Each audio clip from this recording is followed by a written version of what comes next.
கோகிலமே நீ குரல் கொடுத்தால் உன்னை கும்பிட்டு கண்ணடிப்பேன். கோபுரமே உன்னை சாய்த்து கொண்டு உந்தன் கூந்தலில் மீன் பிடிப்பேன். வெண்ணிலவே உன்னை தூங்க வைக்க உந்தன் விரலுக்கு சூடு கெடுப்பேன்.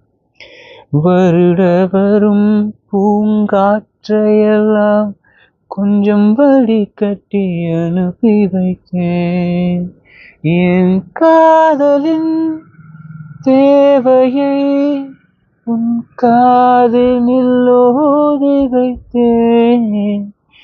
உன் காலடி எழுதிய கோலங்கள் புது கவிதைகள் என்றுரைத்தேன்.